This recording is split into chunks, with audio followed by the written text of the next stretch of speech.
Welcome to ராகுல் obsession. இந்த video எதுக்குன்னு பார்த்தீங்கன்னா, வேளாங்கண்ணிக்கு வந்தோம். வேளாங்கண்ணி முடிச்சுட்டு செகண்ட் நாள் பூண்டி மாதா கோயிலுக்கு வரலான்னு சொல்லிட்டு தஞ்சாவூர் மாவட்டத்தில் இருக்கிற திருக்காட்டுப்பள்ளியிலேருந்து ஒரு 3 கிலோமீட்டரில் அமைஞ்சிருக்க பூண்டி மாதா கோயிலுக்கு தான் வந்திருக்கோம். வாங்க வீடியோக்குள்ளே போகலாம். நம்ம வேளாங்கண்ணி சர்ச்சிலேருந்து பூண்டி மாதா சர்ச்சுக்கு எப்படி போகலாம், எது வழியாக போகலாம், ட்ரெயினில் போகலாமா பஸ்ஸில் போகலாமா, எது ஷார்ட்கட்டாக இருக்கும், பூண்டி மாதா சர்ச்சில் என்னென்ன சிறப்பம்சம் இருக்குது, அதோட ஹிஸ்ட்ரி எல்லாமே இந்த வீடியோவில் பார்க்கலாம். வாங்க வீடியோக்குள்ளே போகலாம். வேளாங்கண்ணி சர்ச்சிலேருந்து டேரெக்டாக எப்படி பூண்டி மாதா கோயிலுக்கு போகிறது அப்படின்னு சொல்லிட்டு உங்களுக்கு ஒரு டவுட் இருக்கும்.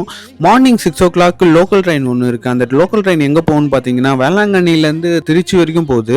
நம்ம தஞ்சாவூரில் இறங்குறதுனால ஒரு 3 hours ஜேர்னியாக தான் இருக்கும். மார்னிங் 6 o'clock இறங்கிங்கன்னா 9 o'clockலாம் போய் இறங்கிடலாம். அங்கேருந்து ஒரு லோக்கல் ஆட்டோவோ ஏதோ பிடிச்சி பழைய பஸ் ஸ்டாண்டுக்கு போயிடுங்க. பழைய பஸ் ஸ்டாண்டுக்கு போனீங்கன்னா 1 hour ஒன்ஸ் பூண்டி மாதா கோயிலுக்கு டேரெக்டாகவே பஸ் இருக்கு. இல்லை அவ்வளோ நேரம் வெயிட் பண்ண முடியாது என்னால் அப்படின்னு சொல்லிட்டு நீங்கள் திங்க் பண்ணீங்கன்னா, தஞ்சாவூர் பழைய பஸ் ஸ்டாண்ட்லேருந்து திருக்காட்டுப்பள்ளின்னு ஒரு ஊர் இருக்கு. அங்க போய் இறங்கினீங்கன்னா அங்கிருந்து பூண்டி மாதா கோயில் ரொம்ப பக்கம் தான். திருக்காட்டுப்பள்ளி எவ்வளவு தூரம்னு கேட்டீங்கன்னா ஒரு 30 to 35 கிலோமீட்டர்ஸ் வரும். அதாவது ஒரு பிரைவேட் பஸ்ஸே சூஸ் பண்ணுங்க. ஒரு 1 hourலேருந்து 1.5 hours வரும். அங்கிருந்து திருக்காட்டுப்பள்ளியிலேருந்து ஒரு 5 to 10 minutes தான் பூண்டி மாதா கோயில்.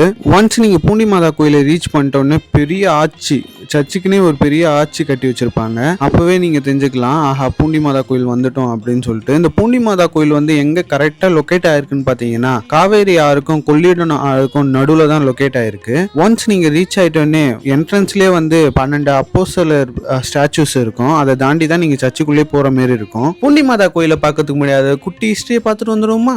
இந்த பூண்டி மாதா கோயில் 18ஆம் நூற்றாண்டுல வீரமா முனிவர் என்ற போதரால் கட்டப்பட்டு இதுல இருக்கிற லூது மாதா சிலையை பிரான்ஸ்ல இருந்து கொண்டு வச்சிருக்காங்க. ஆரம்பத்துல இமாக்குலேட் மாதான்னு அழைக்கப்பட்ட இந்த சர்ச்சு 1955 அதாவது 1955 நடந்த அதிசயத்துக்கு அப்புறம் பூண்டி மாதா சர்ச்சின்னு அழைக்கப்படுது. கோத்திக் பிரெஞ்ச் டிசைன்ல கட்டப்பட்ட இந்த சர்ச்சில் இயேசுவோட சிலுவையிலிருந்து கொண்டு வரப்பட்ட சின்ன பகுதியை ஜபத்துக்காக வச்சிருக்காங்க. ஃபாதர் ராயப்பர் 1986 கார்டினல் சீமூன் லூதுசாமி உதவியோட அந்த சின்ன பகுதியை கொண்டு வந்தாரு. அப்படியே சர்ச்சுக்குள்ள வந்தீங்கன்னா இயேசுவோட பாடுகளை சொல்கிற ஜெபமாலை பயணம், இயேசுவோட வாழ்க்கை வரலாற்றை சொல்கிற புனித பூமி அப்படின்னு சொல்லிட்டு ஒரு விஷயத்தையும் பார்த்து பண்ணியிருக்காங்க. இந்த சர்ச்சு எங்க லொக்கேட் ஆயிருக்குன்னு பாத்தீங்கன்னா, காவேரி ஆறுக்கும் கொள்ளிடம் ஆறுக்கும் நடுவுல தான் லொக்கேட் ஆயிருக்கு. இதுதான் எனக்கு தெரிஞ்ச குட்டி ஹிஸ்டரி.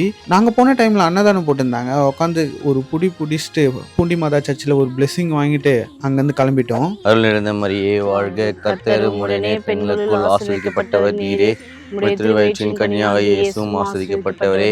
அச்சிஷ்ட மரியாயே சகஸ்டனே மாதாவே, பாவிகளாக இருக்கிற எங்களுக்காக எப்பொழுதும் எங்கள் மரணத்தில் வேண்டிக் கொள்ளும். ஆமென். பிதாக்கும் சுனக்கும் பஸ்தாய்க்கும் அமிழ்வதாக, ஆதிலிருந்தது போல இப்பொழுதும் எங்கள் மன நேரத்தில் வேண்டிக் கொள்ளும். ஆமென். மாதா உன் கோவிலில் மணி தீபம் ஏந்தினேன்.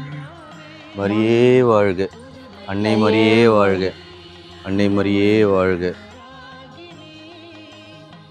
அது என்னமோப்பா, எனக்கு நாகப்பட்டினம் வரணும்னு தோணுச்சு. நாகப்பட்டினம் வந்தாலே பூண்டி மாதா தரிசனம் பண்ணாமல் எடுத்துட்டு போகவே முடியல. போன அப்படியே போயிடலாம். ஆனால் இந்த மாதா ஒவ்வொரு நிமிஷமும் நம்மளுக்கு அவ்வளோ அற்புதங்களும் பண்ணியிருக்காங்க. நம்ம குழந்தைங்களுக்கு அவ்வளோ நன்மைகள் செஞ்சுருக்காங்கன்னு நமக்கு நல்லாவே தெரியும். அந்த நேரத்தில் எப்படி இந்த மாதாவை நம்ம மறக்க முடியும் சொல்லு? புதுமைகளுக்கு பேர் போன பூண்டி மாதான்ட்டு எல்லாருக்குமே தெரியும். அந்த மாதாவை தரிசனம் பண்ணிட்டு போறவங்களுக்கு எந்த துன்பமுமே வராது. செய்யறதும் நடக்கிறதும் துன்பமும் எல்லாமே நன்மையாக தான் மாறும். அது உனக்கு தெரியும்னு நினைக்கிறேன். அதனால எப்பவுமே மாதாவை மறக்கவே முடியாது நம்மளால. அந்த மாதாவுடைய எல்லைகளற்ற நன்மையே நன்மை தான். அதனால வேளாங்கண்ணி மாதா முதலோட பெஸ்லிக்கானா, பூண்டி மாதா 2வது பெஸ்லிக்கா. இது எல்லாருக்குமே தெரிஞ்ச ஒரு உண்மை. முத்து பேர் பெற்றவரும் மாதா தான். மாதா ஆசீர்வதிக்கப்பட்டவள்னு சொல்லிட்டு இந்த உலகமே போற்றணும்ட்டு பைபிள்லயே இருக்கு. இங்க கிறிஸ்துவர்கள் மட்டும் வர்றதில்லை, மற்ற மதத்தினரும் எல்லாத்தையுமே கலந்துக்கிட்டு மாதோட அருளையும் ஆசையும் பெற்றுட்டு தான் போவாங்க. வந்தவங்களுக்கு என்னைக்குமே வீண் போக மாட்டாங்க. மரியே வாழ்க, மரியே வாழ்க. பூண்டி மாதா சர்ச்சை பத்தி பார்த்திருப்பீங்க. பூண்டி மாதா சர்ச்சுக்கு யாராவது வந்திருக்கீங்கன்னு சொல்லிட்டு கமெண்ட் செக்ஷன்ல கமெண்ட் பண்ணுங்க. அப்படியே உங்க ஃபேமிலி மெம்பர்ஸ் இல்லைனா ஃப்ரெண்ட்ஸ் யாராச்சும் பூண்டி மாதா சர்ச்சை பத்தி கேட்டாங்கன்னா இந்த வீடியோ ஷேர் பண்ணி விடுங்க. மறக்காம நம்ம சேனலுக்கு சப்ஸ்கிரைப் பண்றேங்க. அப்படியே லைக் பட்டனை கிளிக் பண்ணி விட்டுருங்க.